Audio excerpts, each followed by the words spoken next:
Dear friends, I'm glad to see you here again as we move further in our study of the book of Revelation. Today, we'll study events that take place at the sound of the sixth trumpet. So, I propose we open chapter 9 of the book of Revelation and read from verse 13.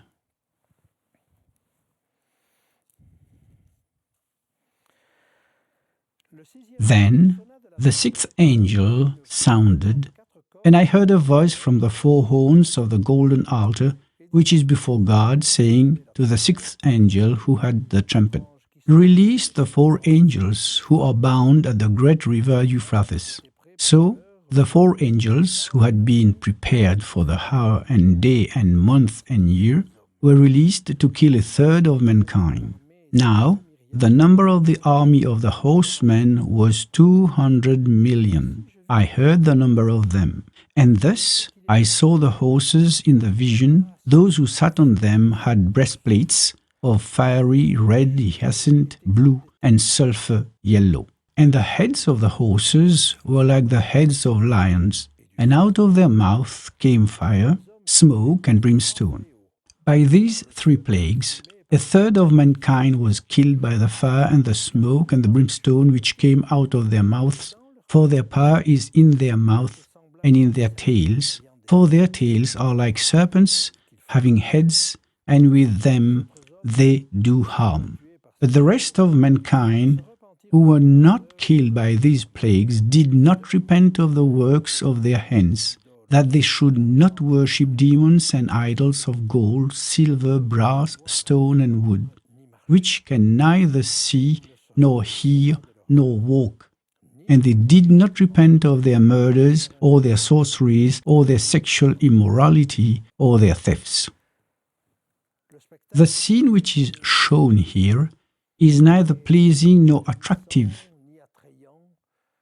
It is that of a war in which are involved an incredible number of men mingling together military and evil forces. We shall try to see what we can learn from this text, but we must recognize that since these events described here are still to come, it is likely that the future will give us more details on how things will progress.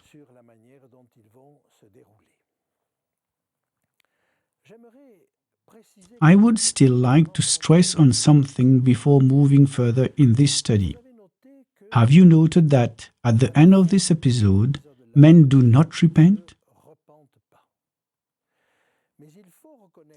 However, we must also notice that there is, at the close of the sixth trumpet, chapter 11, a time when men do repent. And you do recall what was stated. The sixth trumpet, which is considered as the second woe, does not end until the middle of chapter 11. Let's please read together chapter 11, verse 14. The second woe is past. Behold, the third woe is coming quickly. However, just before the beginning of the third woe, that is before the seventh trumpet, we see the following. In that same hour, there was a great earthquake, and a tenth of the city fell. In the earthquake, 7,000 people were killed, and the rest were afraid and gave glory to the God of heaven.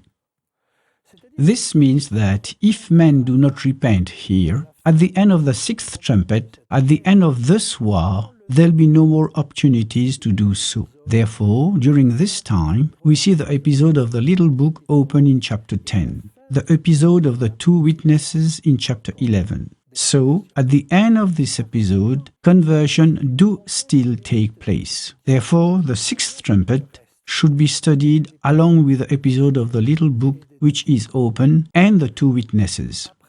Then, that is, at the time of the seventh trumpet, will the mystery of God be accomplished. It is the end of the service in the sanctuary. Consequently, it is during the sixth trumpet that men will have to make their ultimate choice. So this sixth trumpet is the last call for humanity. Yes, the sixth trumpet announces a disaster, a woe. Nevertheless, it's still a call, and it is my proposal we see it thus. Now, let's go back to the text and read the first verse of this passage. Revelation chapter 9, verse 13. Then the sixth angel sounded, and I heard a voice from the four horns of the golden altar, which is before God. The four horns of the golden altar, that is, the altar of incense. In fact, the altar of burnt offering as well as the altar of incense had a horn at each corner. The horn is a symbol of power. So this altar of incense, as its name suggests, is the altar upon which incense was offered, meaning our prayers going up to God. And those horns are here to reveal unto us the power of prayer. Another interesting element, the altar was the last piece of furniture to be cleansed in the sanctuary during the cleansing service.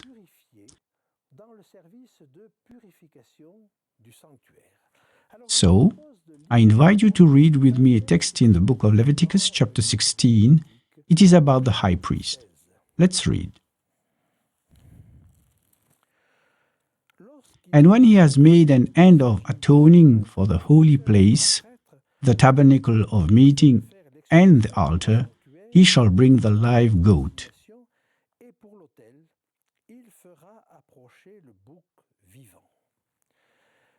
There is something interesting in this text. The last act consisted in shifting the responsibility of Israel's sin on the scapegoat. This goat was to be led into the wilderness, symbolizing Satan, who finally will be brought in this deserted earth. And before that, the final act is the cleansing of the sanctuary, that is the tent of meeting, and the altar of incense. The altar is the last furniture to be cleansed. Back to Revelation 9, verse 13. It is likely that this voice we hear from the four horns of the golden altar that is before God is an indication pointing out that we are at the very end of the service, just before Israel's sin be removed. So, at that moment, Jesus is at the very end of his service in the sanctuary. We could still read many other texts referring to this service, but let's keep in mind that the golden altar is the last step in the process of the cleansing of the sanctuary. Back to our text about the sixth trumpet. We read verses 14 and 15. Verses 14 and 15, saying to the sixth angel who had the trumpet, "Release the four angels who are bound at the great river Euphrates." So, the four angels who had been prepared for the hour and the day and month and year were released to kill a third of mankind. This is indeed a horrifying war. If we take these things literally, it means that a third of human beings will be killed. It is about releasing the four angels who are bound at the great river Euphrates. The great river Euphrates is mentioned twice throughout the book of Revelation. Once here during the sixth trumpet, and a second time during the sixth bowl in chapter 16, verse 12, where we are told that Euphrates is dried up. No need to say that the countries, probably those in the Middle East, that come into conflict at that time will finally find themselves in a situation of great decline, and the text of Revelation 16 says that the great river Euphrates is dried up so that the way of the kings from the east might be prepared.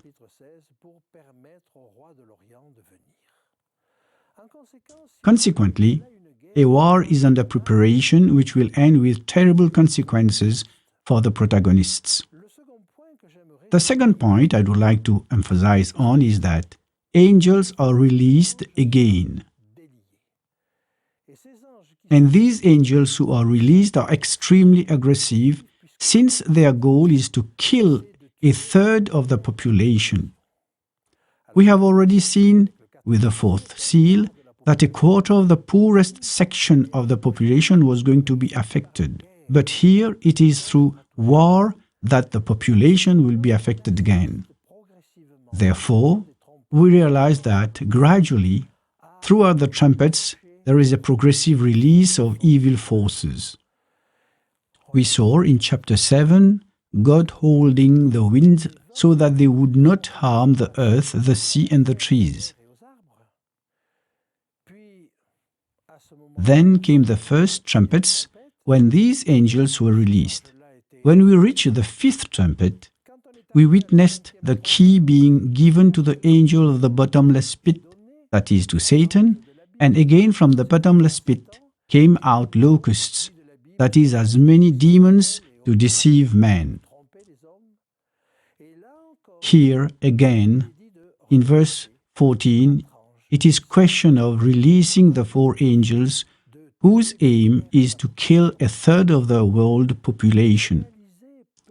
We slowly realize that this time of the trumpet is a time when the forces of evil, the demonic forces, are becoming increasingly important.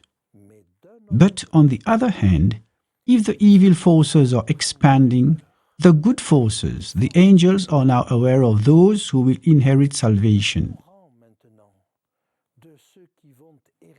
And they, on their side, will put all their strength into the battle for the last conversions.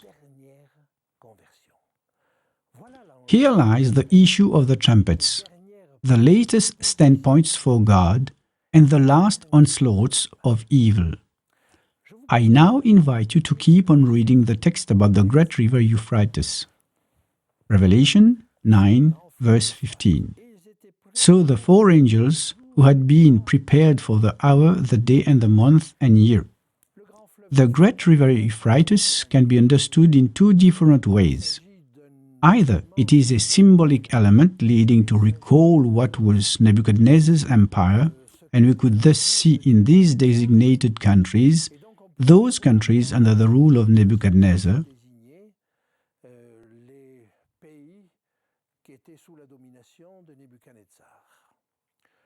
or we can also say that Euphrates currently bathes four countries: Turkey, Syria, Iraq, and the Shaft al-Arabs region, where the Euphrates meets the Tiger at the very border of Iran. Does Euphrates designate these four countries? I do not know whether we can go that far. But it is clear that these are the Middle East countries around Euphrates. It could be broader than these four countries, but they certainly form the backbone. We'll see that later. The other strong point of this text is that all these forces were ready for the hour, day, month, and year, meaning that preparations for war were going on since a long time. A relatively recent event in the news, which is not the fulfillment of the prophecy but just an example, is the attack of the Allied forces under the US command against Iraq. All forces were ready for February 15, 1991 at midnight. There was an ultimatum. The war, in our text too, seems to start with an ultimatum because all the united forces are ready for the hour, day, month, and year. I do not know if you can go that far in the comparison, but it may well be the case, and history has unfolded unto us similar sequences of events, similar organization. Moving on with our text, we read the following in Revelation chapter 9, verse 16. Now, the number of the army of the horsemen was 200 million. I heard the number of them. 200 million. In the King James Version, it is translated 200,000,000. That's 200 million. 200 million warriors. We see that there are tremendous forces involved. It is likely that, in terms of mass population, this is not limited to a few countries mentioned before. Most probably, there should be alliances concluded to make this war a major event. Now, let's turn to the next verse. It says in verse 17, "And thus I saw the horses in the vision. Those who sat on them had breastplates of fiery red, hyacinth, blue, and sulfur yellow, and the heads of the horses were like the heads of lions, and out of their mouths came smoke, fire, and brimstone." I must confess that there are still some details, which meanings are not so clear yet. However, the horse being an animal of war, it is obvious we are dealing here with a war. It seems that these horses spit fire, smoke, and sulfur out of their mouths. When we see fire coupled with brimstone in the Old Testament, we realize that it refers to the destruction of Sodom and Gomorrah. Then, in the rest of the book of Revelation, when we are told about the lake of fire and brimstone, it refers to the second death, which means total destruction. In addition, there is smoke. And smoke, we discussed it with the fifth trumpet, evokes confusion, spiritual disorder. Now, does it also refer to new weapons? Only the future will tell, and I am not going to move in that direction. But the mind of man is so inventive for evil things that it will not be a surprise to us. Let us keep on reading. Revelation 9:18. "By these three plagues, a third of mankind was killed by fire and the smoke and the brimstone which came out of their mouths." A third of mankind. You remember that a quarter of the population was already dead, and here a third. This means that the first element is past. But we now are faced with massive destruction. So, a quarter plus a third of the rest equals half of the world's population. Should we take these figures literally? I can't really affirm it. But it is clear that death is striking, killing large number of people. How can God allow this to happen? God's goal is to save. But sometimes, in order to save, especially the most hardened hearts, isn't it necessary to go beyond horror, up to the disgust for evil? That's probably why God allows those circumstances. Let's move. Revelation chapter 9, verse 20. "But the rest of mankind who were not killed by these plagues did not repent of the works of their hands, that they should not worship demons and idols of gold, silver, brass, stone, and wood, which can neither see nor hear nor walk." Despite God's sorrowful appeal, apparently nobody repents. What are they doing that is so evil? They worship demons. It seems to me that we are in the straight line with the fifth trumpet.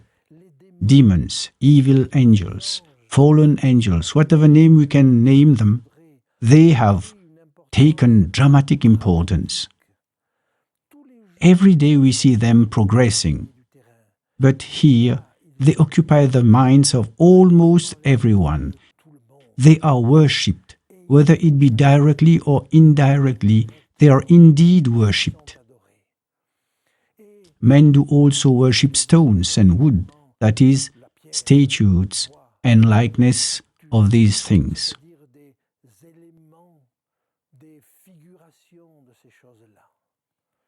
How can this be possible? But you know, if we make statues and if we evoke the dead, bow down before them, knowing that the dead are sleeping, it is finally demons that are worshipped.